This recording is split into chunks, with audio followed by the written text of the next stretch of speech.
అందరికీ నమస్కారం. నా పేరు Tilak. I'm a master trainer, fitness consultant and A sports nutritionist. So last episode మనం చూస్తే కనుక మనం తీసుకున్న ఫుడ్ ద్వారా బ్లడ్ షుగర్ లెవెల్స్ స్పైక్ అవుతాయని, ఇన్సులిన్ అనే ఒక హార్మోన్ రిలీజ్ అవుతుందని, అది బ్లడ్ షుగర్ లెవెల్స్ని కంట్రోల్ చేస్తుందని అంతా మనం చూసాం. ఈరోజు అసలు మనం తీసుకున్న ఫుడ్ రైట్ ఆర్ రాంగ్, అసలు ఫుడ్ని ఎలా డివైడ్ చేస్తాం, మనం తీసుకున్న డైలీ రొటీన్లో మనం తీసుకున్న ఫుడ్ ఎంతవరకు మనకి ఉపయోగపడుతుంది అనేది చూద్దాం. ఫస్ట్ ఫుడ్ని న్యూట్రియంట్స్గా చూస్తే కనుక మ్యాక్రో మరియు మైక్రో న్యూట్రియంట్స్గా సపరేట్ చేశారండి. మైక్రో అంటే తక్కువ అమౌంట్లో తీసుకునే న్యూట్రియంట్స్ అని. సో వైటమిన్స్ కానీ మినరల్స్ కానీ అవన్నీ మైక్రో న్యూట్రియంట్స్ కింద వస్తాయి, రైట్. మ్యాక్రో న్యూట్రియంట్స్ వచ్చేసి 3 రకాలుగా డివైడ్ చేశారండి. మ్యాక్రో అంటే సైజులో పెద్దది, గ్రాముల్లో తీసుకోవాలి. ఇది ఎందుకు ఉపయోగపడుతుంది అనేది కూడా చూద్దాం. మ్యాక్రో న్యూట్రియంట్స్ ఫస్ట్ వచ్చేసి కార్బోహైడ్రేట్స్, ప్రోటీన్స్ అండ్ ఫ్యాట్స్గా డివైడ్ చేయబడి అండి. కార్బోహైడ్రేట్స్ అంటే వాటిలో మళ్ళీ సింపుల్ అండ్ కాంప్లెక్స్ కూడా ఉన్నాయి. ఇవి ఎలాబొరేటెడ్గా తర్వాత మనం డిస్కస్ చేద్దాం. సో ఏమేమి వస్తాయి కార్బోహైడ్రేట్స్లో? Cereals, vegetables, fruits, pulses and nuts, ఇవన్నీ కూడా కార్బోహైడ్రేట్సే. మన డైలీ యాక్టివిటీస్లో మనం తీసుకున్న ప్రతి ఫుడ్ కూడా మోస్ట్లీ కార్బోహైడ్రేటే ఉంటుంది. ఎగ్జాంపుల్ మన బ్రేక్ఫాస్ట్లో దోశ కానీ, ఓట్స్ కానీ, ఆర్ఎల్స్ రైస్ ఐటమ్స్ కానీ, ఎగ్జాంపుల్ ఇవన్నీ కూడా. ఎందుకు మనకి ఈ కార్బోహైడ్రేట్ ఉపయోగపడుతుంది అంటే చూస్తే కనుక ఎనర్జీ ప్రొడక్షన్. మనం చేసే ప్రతి పని ఎనర్జీ అవసరం. నేను మాట్లాడాలన్నా, కూర్చోవాలన్నా, నడవాలన్నా, so whatever you do, so మనకి ఎనర్జీ అవసరం. సో ఎనర్జీ ప్రొడ్యూస్ అవ్వాలి అంటే కార్బోహైడ్రేట్స్ చాలా నెససరీ. నెక్స్ట్ వచ్చేసి ప్రోటీన్ చూద్దామండి. ప్రోటీన్స్లో కూడా మనకి సోర్స్ ఏంటి అంటే ప్రోటీన్స్లో బ్రెడ్, మీట్ కానీ, chicken, fish, eggs and vegetarians అయితే పన్నీర్. సో ఇవి ద బెస్ట్ ఆప్షన్స్ అండి. ఫస్ట్ క్లాస్ కేటగిరీ ప్రోటీన్స్ అంటారు వీటిని.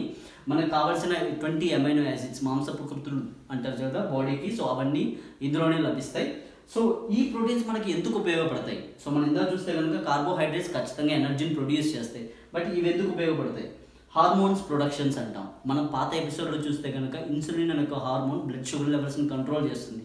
ఇన్సులిన్ అనే హార్మోన్కి ప్రోటీన్ అవసరం, రైట్. తర్వాత వాసోప్రెసిన్ మన యూరిన్ ప్రొడక్షన్కి, రైట్. మన బ్లాడర్లో యూరిన్ ప్రొడక్షన్ కంట్రోల్ చేసేది వాసోప్రెసిన్ అనే ఒక హార్మోన్. సో లూటినైజింగ్ హార్మోన్, ఉమెన్కి ఓవ్యులేషన్ టైంలో హెల్ప్ అయ్యే హార్మోన్ రిలీజ్ అవుతుంది. And one more thing, so ఇవన్నీ కూడా హార్మోన్ ప్రొడక్షన్ కింద వస్తాయి. నెక్స్ట్ వచ్చేసి build and maintenance of the muscle. So muscles ఊరికనే గ్రో అవ్వండి. జిమ్కి వెళ్ళి వర్కౌట్ చేసినట్టే మజిల్ గ్రో అవ్వదు. వన్స్ బ్రేక్ డౌన్ జరిగిన తర్వాత అక్కడ మనం మజిల్కి స్ట్రెస్ ఇచ్చిన తర్వాత ఎనఫ్ ప్రోటీన్ ఇవ్వాలి. ఎనఫ్ ప్రోటీన్ ఇస్తేనే మజిల్ గ్రో అవుతుంది. Then human looks more better, right. Next వచ్చేసి ఎంజైమ్స్ ప్రొడక్షన్. సో ఇప్పుడు మన ప్యాంక్రియాస్లో డైజెస్టివ్ ఎంజైమ్స్ రిలీజ్ అవుతాయి.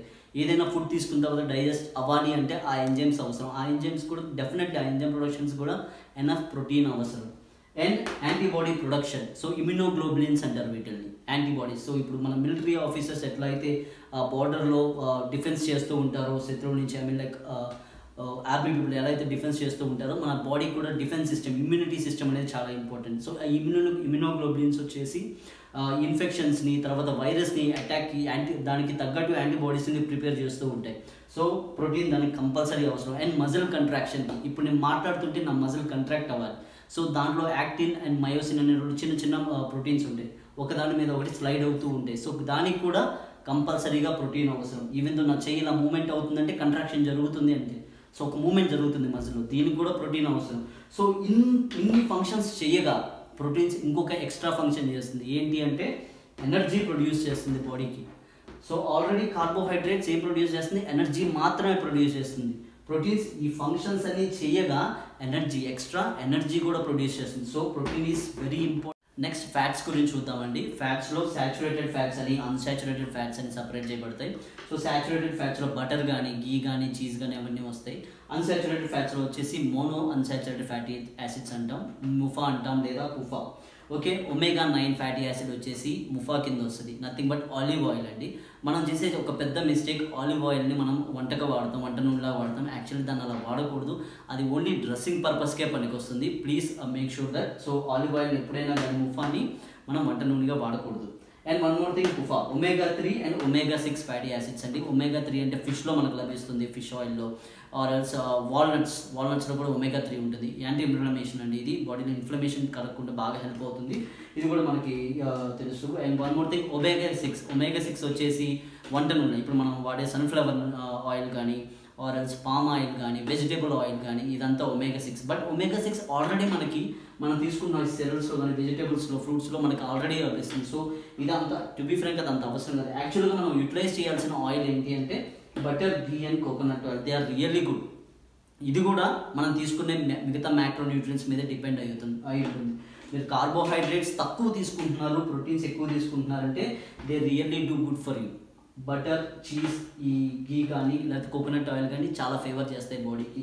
లేదు మనం కార్బోహైడ్రేట్స్ ఎక్కువ తీసుకుంటున్నామంటే then you have to go for omega 3 acids, rice bran oils కానీ అటువంటి యూజ్ చేసుకోవాలి. ఓకే, సో ఈ సాచురేటెడ్ ఫ్యాట్స్ వల్ల ఉపయోగం ఏంటి, గుడ్ ఫ్యాట్స్ వల్ల బాడీకి ఉపయోగం ఏంటి, అది నిజంగా బాడీకి హెల్ప్ అవుతుందా లేకపోతే ఓన్లీ ఫ్యాట్ని ప్రొడ్యూస్ చేస్తుందా చూస్తే కనుక ఫస్ట్ సెల్ మెంబ్రెయిన్ అండి. ప్రతి సెల్స్, బాడీలో ఉన్న ప్రతి సెల్ చుట్టూ ఫ్యాట్ కవర్ అయి ఉంటుంది. ఫ్యాట్ ప్రొటెక్టివ్ లేయర్గా కవర్ అయి ఉంటుంది. ఈవెన్ మన స్కిన్ కింద కూడా కొలెస్ట్రాల్ ఉంటుంది. It will protects our body, దాన్ని సబ్క్యూటేనియస్ ఫ్యాట్ అని అంటారు. సో ప్రతి సెల్ మెంబ్రెయిన్ చుట్టూ కూడా ఫ్యాట్ ఉంటుంది. అండ్ ఏదైనా న్యూట్రియన్స్ లోపలికి ఎంటర్ అవ్వాలన్నా కానీ, టాక్సిన్స్ బయటకు వెళ్ళాలన్నా కానీ అది సపోర్ట్ చేస్తుంది. One more thing, hormone production. ప్రోటీన్స్లో ఎలాగైతే హార్మోన్స్ ప్రొడక్ట్ చేస్తుందో కొలెస్ట్రాల్ కూడా కొన్ని హార్మోన్స్ ప్రొడక్ట్ చేయడానికి ఖచ్చితంగా అవసరపడుతుంది. గ్లూకోకార్టికాయిడ్స్ అంటారు. బాడీలో ఇన్ఫ్లమేషన్ క్రియేట్ చేయకుండా, ఎగ్జాంపుల్ ఆస్తమా ఉన్నోళ్ళు లేకపోతే ఏదైనా ఆర్థరైటిస్ లాంటి వాళ్ళకి గ్లూకోకార్టికాయిడ్స్, స్టెరాయిడ్స్ ఇస్తారు. సో అవన్నీ కూడా కొలెస్ట్రాల్తోనే మేడ్ అయి ఉంటుంది బాడీలో ఆ హార్మోన్ వచ్చేసి. And one more thing, sex hormones అండి. టెస్టోస్టెరాన్ కానీ, ఈస్ట్రోజన్ కానీ, ఇవన్నీ కూడా with the cholesterol they will initiate, they will produce more better. Okay, so అంత important cholesterol. And bile production, మన డైజెస్ట్ అవ్వడానికి, ఏదైనా ఫుడ్ డైజెస్ట్ అవ్వడానికి బైల్ కంపల్సరీగా అవసరం, లివర్లో ప్రొడ్యూస్ అవుతుంది. So and one more thing, vitamin D. సన్లోకి వెళ్ళిన వెంటనే మనకి వైటమిన్ డి బాడీ అలౌ చేయదండి. So it need cholesterol to మన స్కిన్ వైటమిన్ డి ప్రొడ్యూస్ చేయడానికి కొలెస్ట్రాల్ చాలా అవసరం.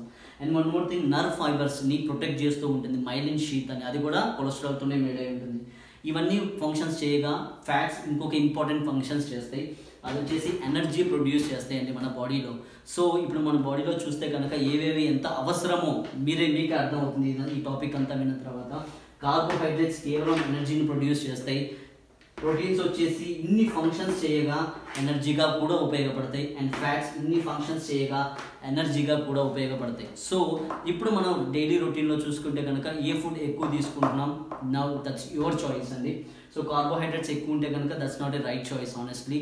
సో మిగతా ఫంక్షన్స్ కూడా బాడీలో చాలా అవసరం. సో ప్రోటీన్స్ అండ్ ఫ్యాట్స్ కూడా ఎనఫ్ అమౌంట్గా తీసుకోండి. ఇప్పుడు మనం మెయిన్ టాపిక్ వద్దామండి. సో మనం ఎలాగ ఇది మనకి ఒబిసిటీ, మనం తీసుకున్న ఫుడ్ ఒబిసిటీగా టర్న్ అవుతుంది అంటే, పాత ఎపిసోడ్ చూస్తే కనుక మనం తీసుకున్న ఫుడ్ గ్లూకోజ్గా కన్వర్ట్ అవుతుంది. కార్బోహైడ్రేట్స్ గ్లూకోజ్గా కన్వర్ట్ అయ్యి లివర్లో కొంచెం, మజిల్లో కొంచెం, అండ్ మిగిలినంతా కూడా అడిపోస్ టిష్యూలో స్టోర్ అవుతుంది. You already know that, previous episode చూసారు. సో బ్రేక్ఫాస్ట్లో కార్బోహైడ్రేట్స్ తీసుకున్నాం, ఎనఫ్ ఎనర్జీ, ఎక్కువైపోయిన ఎనర్జీ ఎక్కడ స్టోర్ అయింది, ఫ్యాట్లో స్టోర్ అయింది, అడిపోస్ టిష్యూలో స్టోర్ అయింది. మళ్ళీ లంచ్లో అదే తీసుకున్నాం, already we have enough food, enough glucose ఉంది బాడీలో, ఇంకా తీసుకున్నాం గ్లూకోజ్. ఇంకా లివర్లో కొంచెం ప్లేస్ ఉంది అనుకోండి, లివర్ కొంచెం యాక్సెప్ట్ చేస్తుంది, మజిల్ కొంచెం యాక్సెప్ట్ చేస్తుంది, మిగతాదంతా again it will go to fat, adipose టిష్యూకి వెళ్ళిపోతుంది. అగైన్ డిన్నర్లో, స్నాక్స్లో కూడా అదే కార్బోహైడ్రేట్ తీసుకోవడం వల్ల liver had full. So liver full అయిపోయిందండి, అంతకు మించి గ్లూకోజ్ ఎంటర్ చేయదు. So muscle is also full. So అందులో కూడా ఎనఫ్ గ్లైకోజన్ స్టోర్ అయిపోయింది. సో ఇంకా మిగతాదంతా ఏమైపోతుంది, adipose tissue. That is how the first issue starts. Every day keep on eating carbohydrates.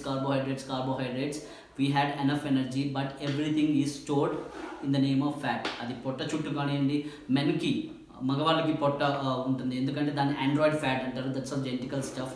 So ఉమెన్కి వచ్చేసి హిప్ కింద ఎక్కువ ఫామ్ అవుతుంది ఫ్యాట్, దాన్ని గైనకాయిడ్ ఫ్యాట్ అంటారు. This is how the first issue starts. ఇక్కడే మనకి ఒబిసిటీ స్టార్ట్ అవుతుంది. ఇక్కడ నుంచి ఏం ఇష్యూస్ స్టార్ట్ అవుతాయి చూద్దాం.